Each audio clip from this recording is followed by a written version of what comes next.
आज मैं इस प्रेस कॉन्फ्रेंस में कह रहा हूं कि 17 सितंबर को शाम को 7 बजे मैंने नरेंद्र मोदी को 1000 करोड़ रुपए दिए थे। कर लो गिरफ्तार उनको। ऐसे तो कोई भी इस देश में खड़ा होकर कुछ भी कह देगा। मैं कह रहा हूं कि नरेंद्र मोदी को 17 सितंबर की शाम को 7 बजे मैंने 1000 करोड़ रुपए दिए थे। गिरफ्तार करोगे इस बेसिस पे नरेंद्र मोदी को? भाई मेरे पास कुछ सबूत तो हो कहने का। कोई तो मैं कहूंगा भाई मेरे पास ये सबूत है, मैंने दिए थे। ऐसे ही कोई कुछ भी खड़ा होकर कह देगा और गिरफ्तार कर लोगे। 100 करोड़ रुपए दिए, 100 करोड़ रुपए दिए गोवा चुनाव। अरे कहां चल क्या रहा है? मैं प्रधानमंत्री जी से पूछना चाहता हूं ये चल क्या रहा है? जहां कोई घोटाला नहीं हुआ वहां पे कोशिश की जा रही है जबरदस्ती करके, लोगों से जबरदस्ती करके, मार के, पीट के, धमकियां देके बयान लिखवाने की। एक व्यक्ति है, उससे कहा गया कि कल देखते हैं तेरी बेटी, उसकी 2 जवान बेटियां हैं, कल देखते हैं तेरी बेटी कॉलेज कैसे पहुंचती है। ये जांच चल रही है लोगों। एक व्यक्ति है, उसके वकील ने कोर्ट में खड़े होकर कहा कि हमारे मुवक्किल के, मेरे मुवक्किल के ऊपर दबाव डाला जा रहा है कि दिल्ली के पॉलिटिशियन का। कोर्ट के अंदर खड़े होकर उसने बोला कि मेरे मुवक्किल के ऊपर दबाव डाला जा रहा है कि आप दिल्ली के पॉलिटिशियंस का नाम लीजिए। ये इनकी जांच चल रही है। इस सारी जांच करने के बाद, 1 साल जांच करने के बाद ये आरोप लगाते हैं कि 100 करोड़ रुपए की रिश्वत ली गई और दी गई। वो 100 करोड़ रुपया कहां है? एक नया पैसा कहां है वो 100 करोड़ रुपया? सब इतनी 400 से ज्यादा रेड हो चुकी हैं। मनीष सिसोदिया जी के घर पे रेड हो गई, इतने सारे दूसरे लोग, वो पैसा मिल है कहां? एक नया पैसा नहीं मिला 100 करोड़ रुपए का। ना कोई ज्वेलरी मिली, ना कोई मनीष जी के घर पे गद्दे भी फाड़ दिए इन्होंने, उनके गांव भी हुआ है, उनके बैंक लॉकर भी छान मारे, कुछ नहीं मिला 100 करोड़ में। फिर आरोप लगाया कि 100 करोड़ रुपया गोवा के चुनाव में इस्तेमाल। आप सब लोगों को नमस्कार। पिछले लगभग 1 साल से भारतीय जनता पार्टी चिल्ला चिल्ला के कह रही है कि दिल्ली में कोई शराब घोटाला हो गया और देश की जो भी सबसे बड़ी से बड़ी जांच एजेंसियां हैं वो अपना सारा काम धंधा छोड़ के इस शराब घोटाले की जांच में लगी हुई हैं। तो मैं समझता हूं कि उनको अब तक तो शराब घोटाले के सब कुछ मिल ही गया होगा, सारा पैसा भी मिल गया होगा, सब कुछ मिल गया होगा। तो पहले 2-3 मिनट में इसी पे चर्चा करना चाहूँगा कि शराब घोटाले में जांच एजेंसियां कैसी जांच कर रही है, क्या मिला अभी तक। इसमें मनीष सिसोदिया जी जो कि फाइनेंस मिनिस्टर थे, डिप्टी चीफ मिनिस्टर थे, उनके ऊपर सबसे बड़ा आरोप ईडी ने और सीबीआई ने लगाया है कि मनीष सिसोदिया जी ने अपने 14 फोन तोड़ दिए। तो इन्होंने सबूत खत्म करने की कोशिश की। ये सारी जांच वांच करने के बाद इन एजेंसीज ने मनीष सिसोदिया पे आरोप लगाया कि 14 फोन तोड़ दिए। ये ईडी की चार्जशीट है, ईडी का डॉक्यूमेंट है जिसमें इन्होंने ये 14 फोन का IMEI नंबर लिखा हुआ है।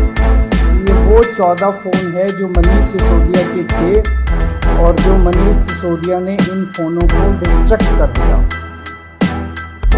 ये ईडी के डॉक्यूमेंट में है। इसी के बाद ईडी की सीजर मेमो है। ईडी कुछ भी सीज करता है तो उसको मेमो, इन 14 में से ईडी खुद ही कह रही है सीजर मेमो कि 4 फोन हमारे पास हैं।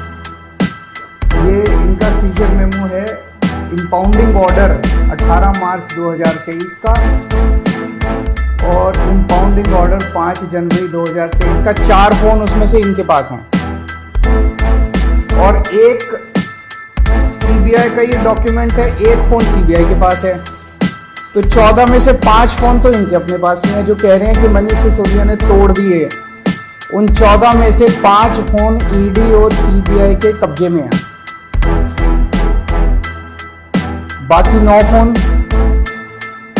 तो जब इन्होंने ये आरोप लगाया, हम तो छोटे लोग हैं, हमारे पास इतने साधन नहीं थे, लेकिन फिर भी अपने सीमित साधनों से पिछले महीने 1.5 महीने में हमने भी थोड़ी जांच करी तो पता चला बाकी मोस्टली फोन, एक आध को छोड़ के वो भी पता चल जाएगा कहाँ, मोस्टली फोन जिंदा हैं, कोई ना कोई इस्तेमाल कर रहा है।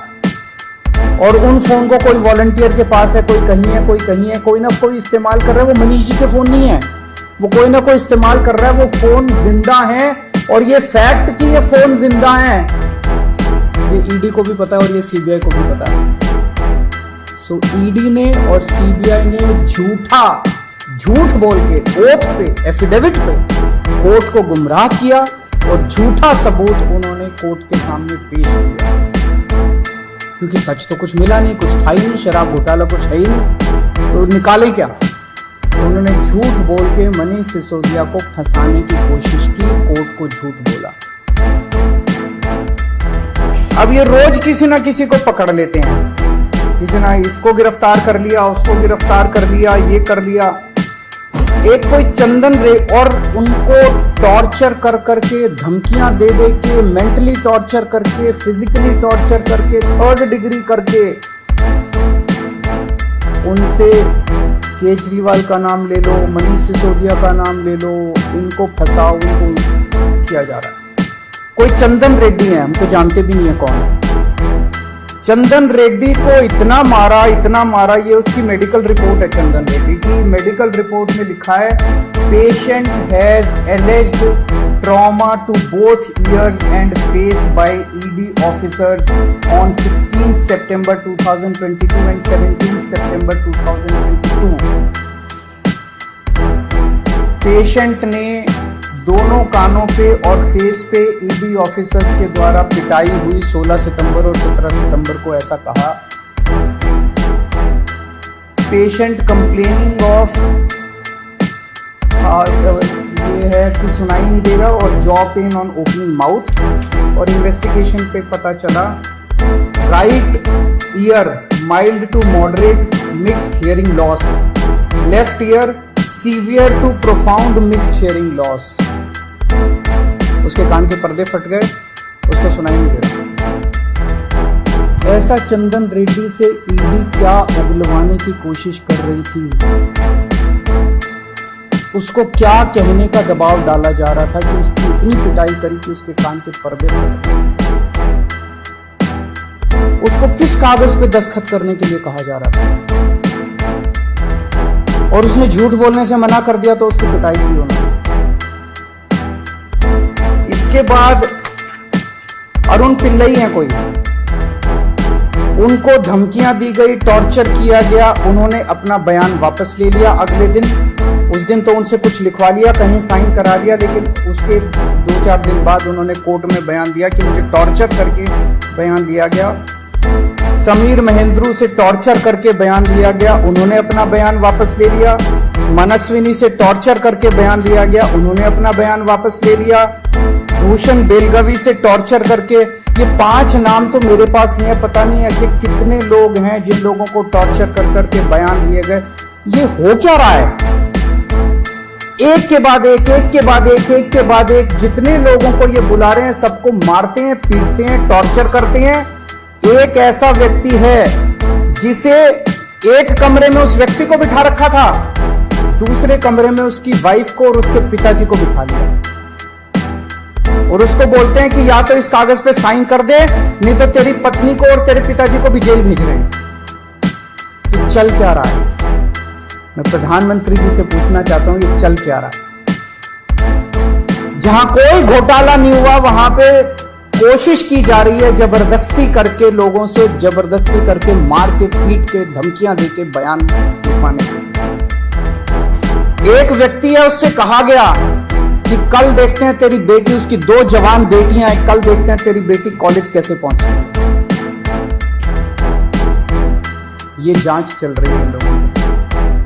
एक व्यक्ति है, उसके वकील ने कोर्ट में खड़े होकर कहा कि हमारे मुवक्किल के, मेरे मुवक्किल के ऊपर दबाव डाला जा रहा है कि दिल्ली के पॉलिटिशियन का, कोर्ट के अंदर खड़े होकर उसने बोला कि मेरे मुवक्किल के ऊपर दबाव डाला जा रहा है कि आप दिल्ली के पॉलिटिशियंस का नाम लीजिए। ये इनकी जांच चल रही है। इस सारी जांच करने के बाद, 1 साल जांच करने के बाद ये आरोप लगाते हैं कि 100 करोड़ रुपए की रिश्वत ली गई और दी गई, वो 100 करोड़ रुपया कहां है? एक नया पैसा कहां है वो 100 करोड़ रुपया? सब इतनी 400 से ज्यादा रेड हो चुकी हैं। मनीष सिसोदिया जी के घर पे रेड हो गई, इतने सारे दूसरे लोग, वो पैसा मिल है कहां? एक नया पैसा नहीं मिला 100 करोड़ रुपए का, ना कोई ज्वेलरी मिली, ना कोई मनीष जी के घर पे गद्दे भी फाड़ दिए इन्होंने, उनके गांव भी हुआ है, उनके बैंक लॉकर भी छान मारे, कुछ नहीं मिला 100 करोड़ में। फिर आरोप लगाया कि 100 करोड़ रुपया गोवा के चुनाव में इस्तेमाल हुआ है जी। गोवा के हमारे जितने वेंडर्स थे जिनसे हमने काम कराया था, सारे वेंडर्स पे रेड मार चुके हैं लोग। सारे वेंडर्स को इन गिरफ्तार कर करके स्टेटमेंट ले चुके, वहां कुछ नहीं मिला, सारी पेमेंट चेक से हुई है हमारी। सारा हिसाब किताब इलेक्शन कमीशन को दिया हुआ, वहां भी कुछ नहीं मिला। गोवा चुनाव के अंदर इनको धेला नहीं मिला, तो पैसा गया कहां? अगर रिश्वत ली तो पैसा गया कहां? अरे पैसा तो तब मिलेगा ना जब रिश्वत ली गई होगी और रिश्वत दी गई होगी। आज मैं इस प्रेस कॉन्फ्रेंस में कह रहा हूं कि 17 सितंबर को शाम को 7 बजे मैंने नरेंद्र मोदी को 1000 करोड़ रुपए दिए थे। कर लो गिरफ्तार उनको। ऐसे तो कोई भी इस देश में खड़ा होकर कुछ भी कह देगा। मैं कह रहा हूं कि नरेंद्र मोदी को 17 सितंबर की शाम को 7 बजे मैंने 1000 करोड़ रुपए दिए थे। गिरफ्तार करोगे इस बेसिस पे नरेंद्र मोदी को? भाई मेरे पास कुछ सबूत तो कहने का, कोई तो मैं कहूंगा भाई मेरे पास ये सबूत है मैंने दिए थे। ऐसे ही कोई कुछ भी खड़ा होकर कह देगा और गिरफ्तार कर लोगे। 100 करोड़ रुपए दिए, 100 करोड़ रुपए दिए गोवा चुनाव, अरे कहां है सबूत? कोई सबूत नहीं। ये पॉलिसी इतनी शानदार पॉलिसी थी, ट्रांसपेरेंट पॉलिसी थी, जो भ्रष्टाचार खत्म कर देती पूरे के पूरे शराब सेक्टर में। ये इस बात से साबित होता है कि ये पॉलिसी जब पंजाब में लागू की गई, पूरी कॉपी पेस्ट पॉलिसी है, जब पंजाब में लागू की गई तो इस पॉलिसी से 50% रेवेन्यू एक साल के अंदर बढ़ गया। 50% रेवेन्यू दिल्ली के अंदर इन्होंने लागू नहीं की, करने दी, पंजाब के अंदर इनकी चली नहीं, क्योंकि पंजाब एक फुल स्टेट है। तो मैं मोदी जी को कहना चाहता हूं, मोदी जी अगर केजरीवाल भ्रष्टाचारी है तो फिर इस दुनिया के अंदर कोई ईमानदार नहीं है। मुद्दा भ्रष्टाचार है ही नहीं, मुद्दा भ्रष्टाचार की जांच है ही नहीं, मुद्दा शराब घोटाला है ही नहीं। ऐसा शख्स देश का प्रधानमंत्री जो सर से लेकर पैर तक भ्रष्टाचार के अंदर डूबा हुआ है, उसके लिए भ्रष्टाचार मुद्दा कैसे हो सकता है? पिछले मार्च के आखिरी हफ्ते के अंदर मैंने इतने सारे असेंबली के अंदर इतने सारे गिनाए थे भ्रष्टाचार के, इतने भ्रष्टाचार गिनाए थे। इन्होंने तो मेरे को तभी कह दिया था उस दिन, जिस दिन असेंबली में मैंने स्पीच दी थी, शाम को संजय सिंह का मैसेज आया कि अरविंद जी अगला नंबर आपका है। कल सत्यपाल मलिक जी ने एक इंटरव्यू दिया, मैं वो सुन रहा था। सत्यपाल मलिक जी ने कहा मोदी जी को भ्रष्टाचार से कोई परहेज नहीं है। ये मैं तो नहीं कह रहा हूं, ये तो उनके अपने गवर्नर कह रहे हैं। सत्यपाल मलिक जी कौन है? सत्यपाल मलिक जी मोदी जी के बहुत खास लोगों में गिने जाते थे।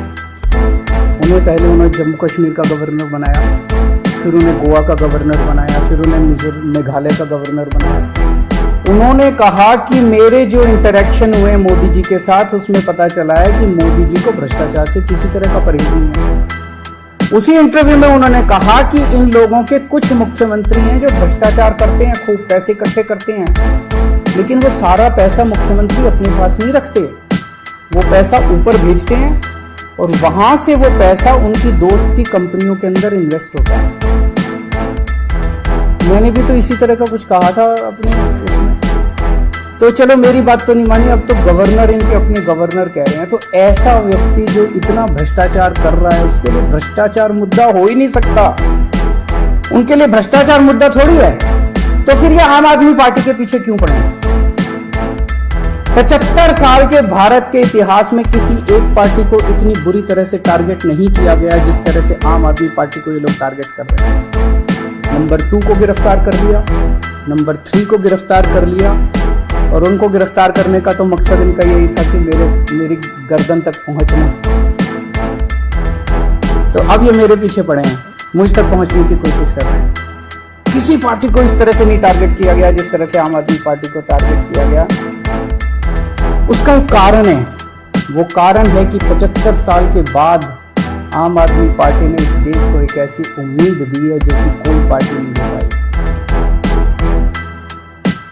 गुजरात के अंदर 30 साल से बीजेपी की सरकार है, उसमें 12 साल प्रधानमंत्री मोदी जी खुद वहां पे मुख्यमंत्री रहे। 30 साल के अंदर ये एक सरकारी स्कूल ठीक नहीं कर पाए, एक भी सरकारी स्कूल ठीक नहीं कर पाए। जब मोदी जी को फोटो खिंचवाने के लिए सरकारी स्कूल में जाना था तो एक टेम्पोरेरी क्लास, एक टेंट के अंदर टेम्पोरेरी क्लास बनानी पड़ी इनको फोटो खिंचवाने के लिए। फोटो खिंचवाने लायक सरकारी स्कूल भी नहीं बना पाए। और 5 साल के अंदर दिल्ली के हमने सारे सरकारी स्कूलों का कायाकल्प कर दिया। 5 साल के अंदर हमने सारे सरकारी स्कूल ठीक कर दिए। इस देश के लोगों को आम आदमी पार्टी ने उम्मीद दी है कि केवल आम आदमी पार्टी उनकी गरीबी दूर कर सकती है, उनको शिक्षित कर सकती है, उनके बच्चों को रोजगार दे सकती है। आम आदमी पार्टी ने इस देश के लोगों को उम्मीद दी है। प्रधानमंत्री जी उस उम्मीद को कुचलना चाहते हैं। प्रधानमंत्री जी नहीं चाहते कि वो उम्मीद आगे बढ़े, क्योंकि अभी तक इन सारी पार्टियों को मिलके जो लूट चल रही थी, अगर इनको स्कूल बनवाने पड़ गए, इनको अस्पताल बनवाने पड़ गए तो उनको लूटने के लिए पैसे नहीं बचेगा। तो कल इन्होंने मेरे को बुलाया है, मैं जाऊंगा कल सीबीआई में, और मैं फिर से अंत में यही कहना चाहता हूं कि प्रधानमंत्री जी, अगर केजरीवाल चोर है, केजरीवाल भ्रष्टाचारी है, तो इस दुनिया में कोई ईमानदार नहीं।